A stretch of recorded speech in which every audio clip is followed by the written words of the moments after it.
La sala olía a madera vieja y a perfume barato. El notario Barrenechea había pedido silencio con voz grave, pero yo ya sabía que ese silencio no duraría mucho. Mis hijos estaban inquietos cuchicheando entre sí como niños antes de una golosina. Clara no dejaba de mirarse en el espejo de su polvera, y Ramiro tamborileaba los dedos sobre la mesa con esa impaciencia que siempre escondía arrogancia. Lucas, más apartado, parecía aburrido, como si todo aquello no fuera más que un trámite incómodo entre dos cervezas. El notario carraspeó y leyó. Según el testamento del difunto Leopoldo Armenteros a su esposa, Brunilda Armenteros le corresponde la cantidad de 50 euros. El silencio se rompió de golpe. 50, exclamó Clara ahogando una risa. Ni para un café en el paseo marítimo, soltó Ramiro entre carcajadas. ¿Es una broma? ¿O nos estamos grabando para un programa?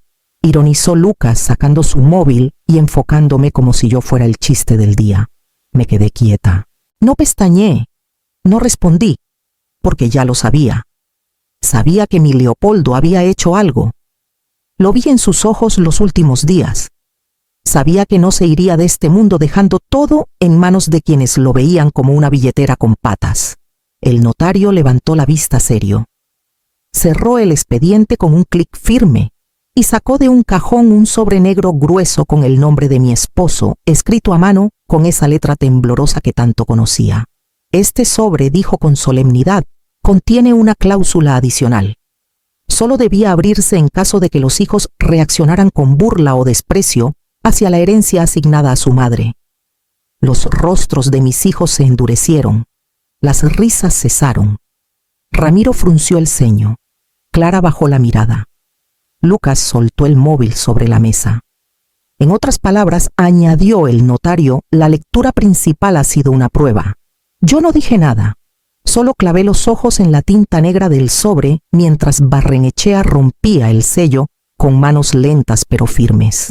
Sabía que lo que venía a continuación no sería fácil, pero también supe en ese instante que por fin iba a conocer la verdad completa del plan de mi esposo. Aquel día, el cielo estaba encapotado como si supiera lo que venía. Leopoldo y yo estábamos sentados en el jardín trasero bajo la parra. Sus manos ya no eran las de antes, temblorosas, frías, casi transparentes. Pero su voz, aunque más baja, aún conservaba esa firmeza que siempre me hizo sentir segura, incluso en los peores momentos. Brunilda me dijo sin rodeos, he cambiado el testamento. Lo miré en silencio. No era la primera vez que hablábamos del tema, pero esa tarde algo en su expresión me hizo sentarme con más cuidado. No lo hice por rabia, continuó. Lo hice por claridad. Los chicos ya no los reconozco. No son los hijos que criamos. Yo asentí. Lo había sentido también, aunque no quería ponerle palabras. Las visitas escasas, las llamadas interesadas, las promesas rotas. Todo se había ido acumulando como polvo sobre la memoria de la familia que un día fuimos. El testamento que conocerán primero es simbólico, explicó. Pequeñas cantidades, apenas nada. Pero si muestran desprecio, si se burlan, entonces el notario abrirá el verdadero. Ahí están las disposiciones reales. Todo está condicionado a cómo se comporten contigo, no conmigo. Me costó tragar saliva. No por la idea del dinero, sino por lo que implicaba. Él no solo estaba dispuesto a ponerlos a prueba, estaba dispuesto a mirarles el alma por última vez desde el más allá. ¿Y si se equivocan de impulso? Pregunté en voz baja, como suplicando una duda. Entonces confirmaremos lo que ya sospechamos, dijo sin titubeo. Prefiero dejarlo todo en manos de alguien que me quiera poco, pero con sinceridad, que en manos de quien me sonría mientras espera que muera. Leopoldo apoyó su mano sobre la mía. Aún había ternura en sus dedos. Me miró con una mezcla de tristeza y paz. Esto no es venganza, Brunilda. Es justicia. Y tú mereces saber quién te acompaña por amor y quién por interés. Esa noche dormimos abrazados en silencio como si el mundo ya hubiera dicho todo lo que tenía que decir. Yo no sabía si estaba preparada para ver lo que vendría, pero sabía que no podía detenerlo, porque una vez sellado aquel sobre, no habría vuelta atrás. El crujido del sobre negro al abrirse fue más estruendoso que cualquier grito. El notario Barrenechea desplegó lentamente el pliego interior y leyó con la voz firme que lo caracterizaba. Si alguno de mis hijos o todos ellos se burlan, menosprecian o expresan desdén hacia la cantidad simbólica asignada a su madre, Brunilda Armenteros, quedarán automáticamente excluidos de la distribución de mi verdadero patrimonio, contenido en el anexo sellado que sigue a este documento. La sala entera se congeló. Ramiro fue el primero en levantarse. «Esto es una trampa», bramó señalando al notario. «Una farsa legal». Clara, con las mejillas encendidas, fingió sorpresa con una torpeza casi teatral. «Yo solo…» fue una risa nerviosa. «No quería ofender a nadie. Papá sabía que soy sensible». Lucas, menos impulsivo, pero no menos afectado, frunció el ceño y preguntó con voz baja: «Esto es legal. Una cláusula así se puede hacer valer». El notario levantó una ceja sin responder aún, y con toda calma sacó un mando a distancia de debajo de la mesa. Apuntó hacia una pequeña lámpara esquinera, y al presionar un botón, una luz azul parpadeó. De un rincón oculto surgió un panel que se abrió para revelar una discreta cámara de seguridad aún encendida. El señor Leopoldo ordenó que todo lo que ocurriera en esta sala fuera grabado. Dijo Barrenechea con serenidad. Quería pruebas objetivas, no opiniones, no excusas, solo hechos. Los rostros se descompusieron de inmediato. No pueden usar eso en nuestra contra», insistió Ramiro dando un paso hacia mí, como si pudiera intimidarme como cuando tenía 12 años. Pero yo lo miré sin pestañear. Me dolía todo. No solo por lo que acababan de perder, sino por lo que yo acababa de ver con claridad. El amor condicionado, la risa fácil, la avaricia que ni siquiera intentaron esconder.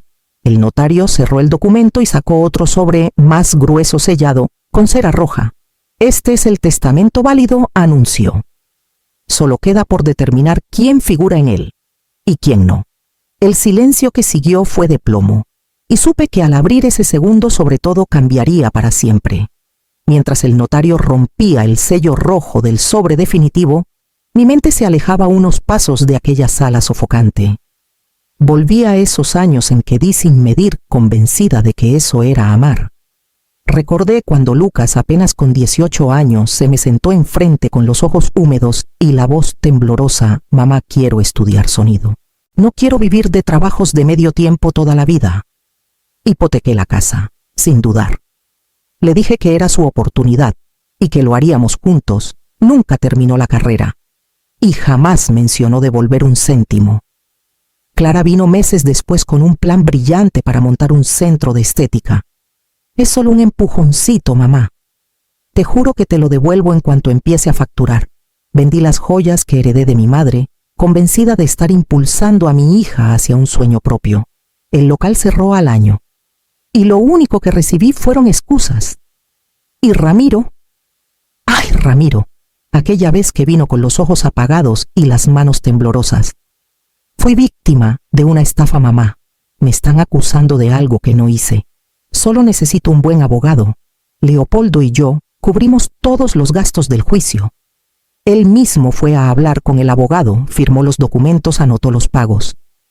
Nada de eso fue devuelto, ni un gesto de gratitud. Yo nunca reclamé, nunca pasé la cuenta, pero Leopoldo sí. Tenía un archivo, una carpeta azul con cada recibo, cada firma, cada promesa escrita de puño y letra. Un anexo legal que nadie imaginaba, ni siquiera yo. El señor Armenteros dejó constancia de todas las ayudas económicas brindadas a sus hijos, dijo el notario, y pidió que fueran restadas de cualquier porción que les correspondiera, si es que aún les corresponde alguna. Sentí el aire más denso. Ya no se trataba solo del testamento, era un espejo, un retrato doloroso de lo que habíamos callado por años. Y en medio de aquel silencio cargado, el notario desplegó finalmente el documento principal, dejando a la vista el primer nombre inscrito. El nombre que el notario leyó no fue el de Ramiro, ni el de Clara, ni el de Lucas. Fue el mío, Brunilda Armenteros, Una sensación tibia me recorrió el pecho, pero no por alegría. Era una mezcla de tristeza, alivio y un dejo de justicia. Entonces, como si el destino esperara su turno, el notario extrajo una memoria USB que tenía junto al testamento. «Hay algo más», anunció. El señor Armenteros me indicó que presentara esto si surgía alguna disputa sobre la capacidad mental de la señora Brunilda. Todos giraron la vista hacia mí.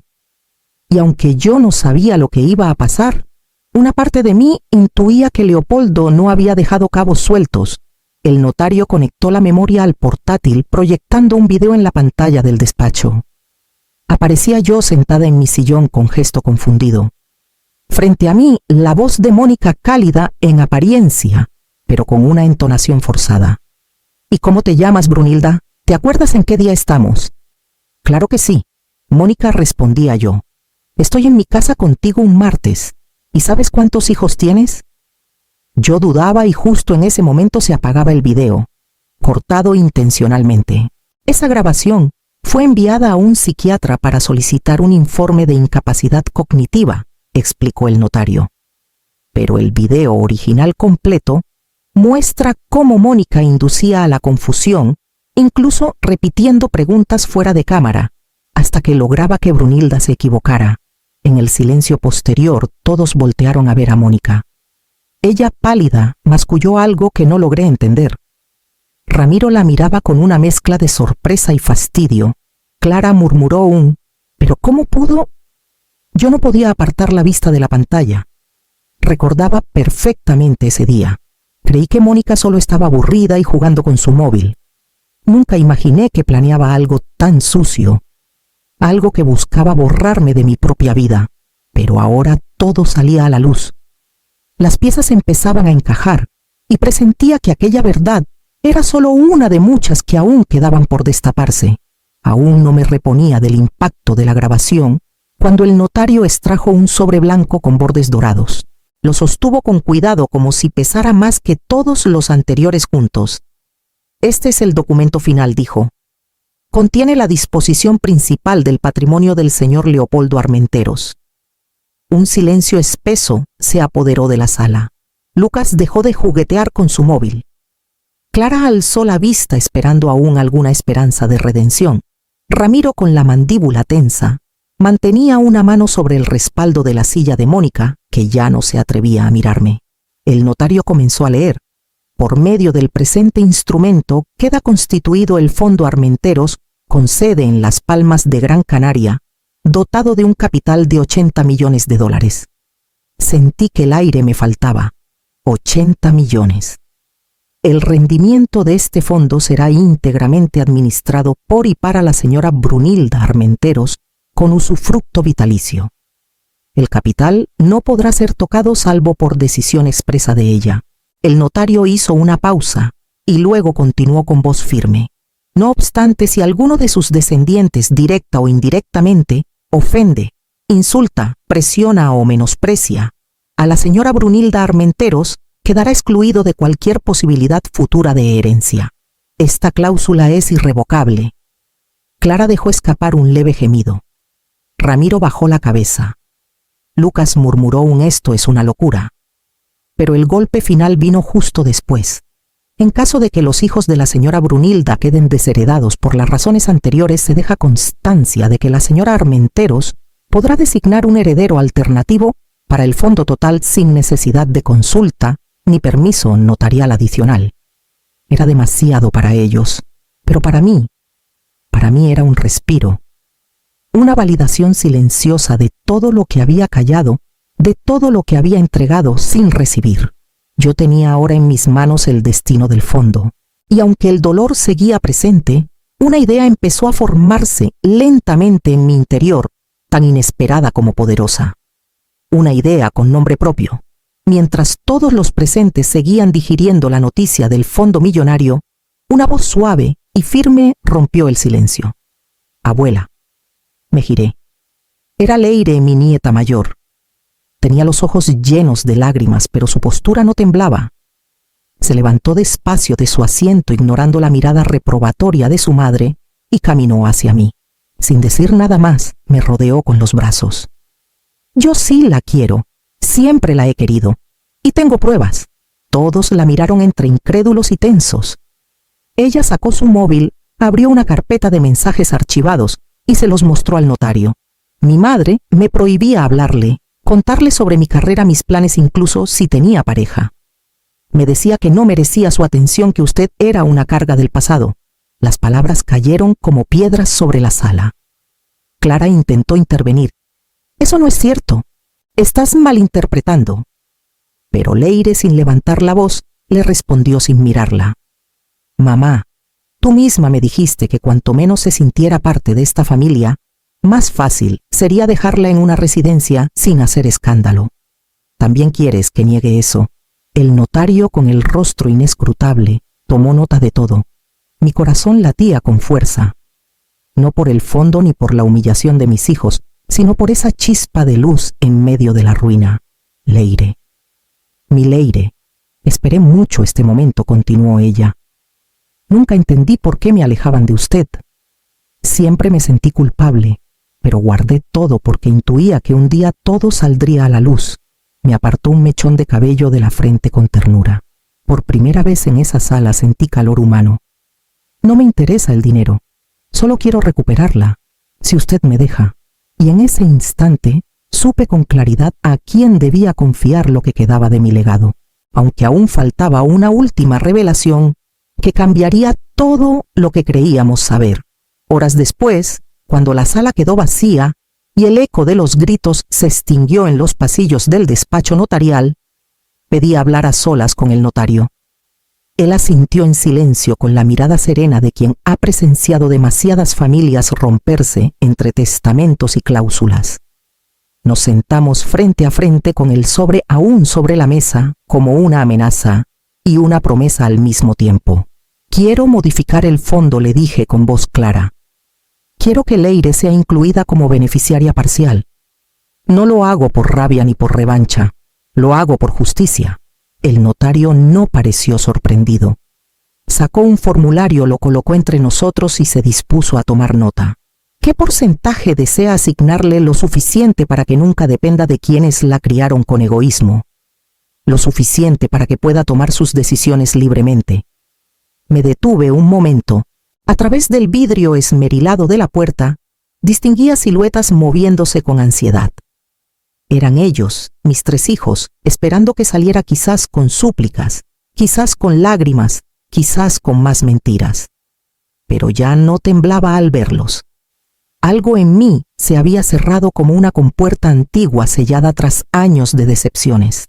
¿Desea dejar constancia de su decisión en una cláusula adicional?, preguntó el notario. Sí, respondí. Quiero que sepan que esta decisión no nació de la ira, sino del recuerdo. Del recuerdo de cada desprecio, cada promesa rota, cada puerta cerrada en mi cara. Firmé con pulso firme. El notario guardó los documentos y me miró en silencio durante unos segundos, como si reconociera en mis ojos algo que ya había visto antes: la dignidad recobrada. Me puse de pie. Al abrir la puerta los vi. Ramiro con los ojos rojos, Clara con un pañuelo entre las manos, Lucas sin levantar la mirada. Ninguno se atrevió a hablar. Yo tampoco. Pasé entre ellos con calma, como quien finalmente ha entendido el valor de su silencio.